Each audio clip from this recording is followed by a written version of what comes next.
Hello students, today we are going to see our third poem, The Voice of the Rain, written by Walt Whitman.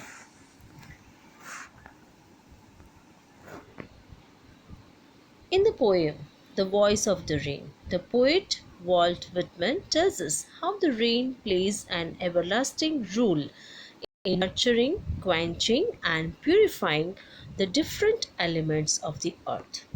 Let us see the poem. And who art thou? Said I to the soft falling shower, which strange to tell, give me an answer. As here translated, I am the poem of earth, said the voice of the rain.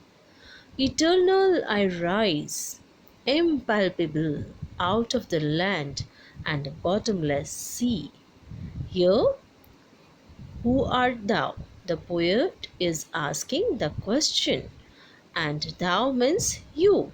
Who are you? The poet is asking to the soft falling shower. And to which the strange to tell, but he got the answer that I am the poem of earth. And that was the answer given by the rain. Here the poet is saying the voice of the rain. I am the poem of earth, said the voice of the rain. Eternal I rise. The rain is rising. Eternal I rise, said the voice of the rain. Impalpable, not clear, vague, out of the land from where it is rising out of the land, and the bottomless sea. Here bottomless sea means deep sea. So the rain is answering that I am the poem of the earth, I am rising out of the land and the bottomless sea. Next stanza. Upward to heaven whence, vaguely formed, altogether changed, and yet the same. I descend to leave the droughts, atomies, dust layers of the globe. Here again the rain is answering. Upward to heaven, where it is rising upward to the heaven from the water bodies on the land and from the deep blue sea. It rises upward to heaven, forms clouds, because it says that vaguely formed, altogether change, yet the same. The water changes form but still remains the same. When it rises high up, it forms the clouds, but after forming the cloud, still it remains the same. And then what it says? I descend. It then comes down as rain. I descend to leave the drought. Leave means wet. So it comes down to the ground on the land and to wet the drought land. Atomies are the particles, small tiny particles. And then it says dust layers of the globe. It makes everything wet. That means the rain washes away the dryness and drought from the earth and then make it clean and green. So here it says, I descend to leave the droughts, atomies, dust layers of the globe, and all that in them without me were seeds only, latent, unborn. Without rain, the seeds which are lying in the ground, they are inactive, they are hidden, they are unborn. And then the rain said that it helps germinate the seeds lying asleep in the soil. And forever by day and night I give back life to my own origin. Here the rain says that in its absence the earth would be dry and parched, and that is why when it comes down it make wet everything, washes away the dryness, and then it makes clean and green.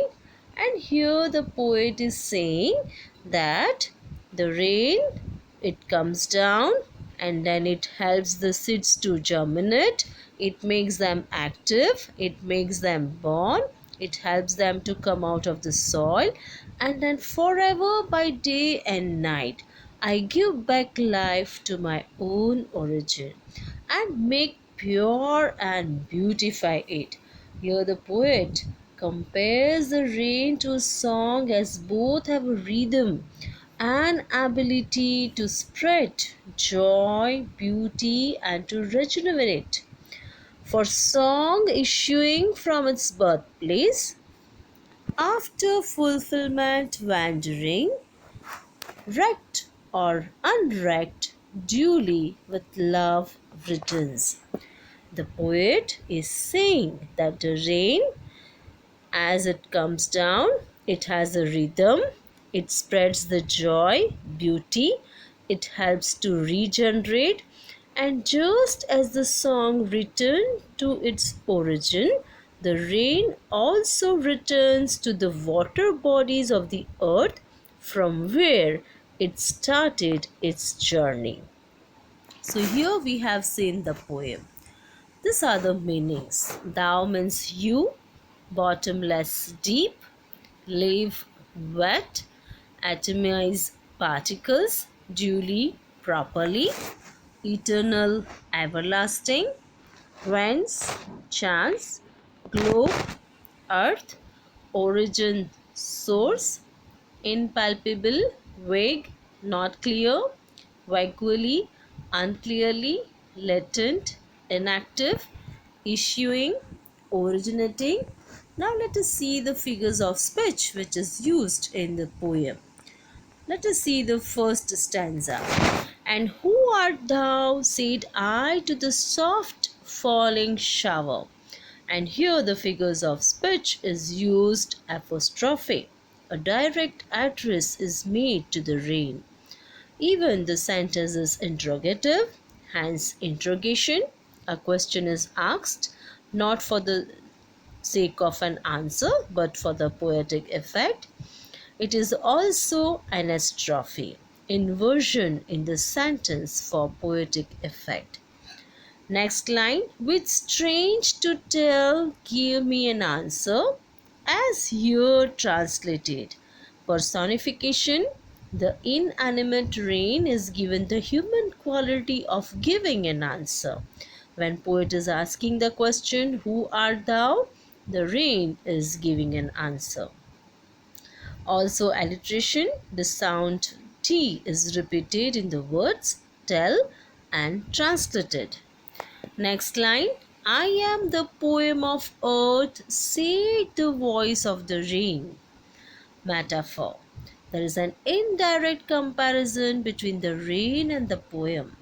The poet of comparison. The point of comparison is giving joy and being continuous. Also personification. Inanimate rain is given the human quality of giving an answer. Next line, eternal I rise, impalpable out of the land and the bottomless sea.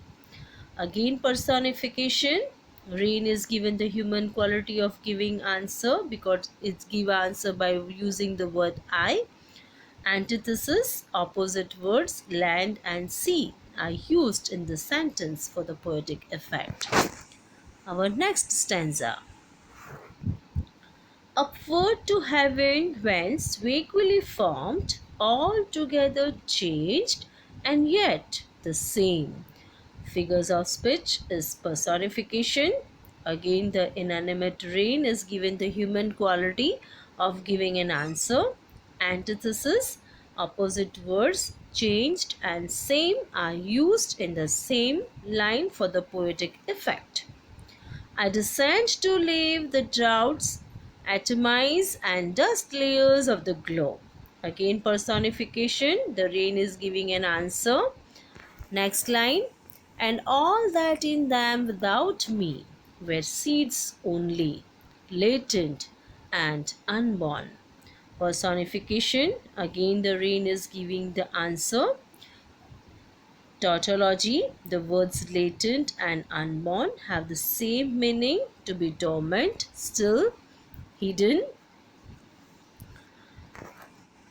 and forever by day and night. I give back life to my own origin and make pure and beautify it. Personification, as I have said earlier, the rain is giving the answer. Antithesis, the opposite words day and night are used in the same sentence for the poetic effect. Internal rhyme, rhyming words by, my and beautify are used in the same sentence. The last, for song issuing from its birthplace after fulfillment, wandering, wrecked or unwrecked, duly with love returns. Antithesis, the words, opposite words, wrecked and unwrecked are used for the poetic effect. Even metaphor, because there is a comparison between the rain and song. The point of comparison here is rhythm and ability to give joy and beautify life. Internal rhyme, rhyming words, issuing and wandering are used in the same sentence. So these are the literary devices used in the poem. I hope you have understood the poem. Read it once again and write the figures of speech in your fable. Thank you.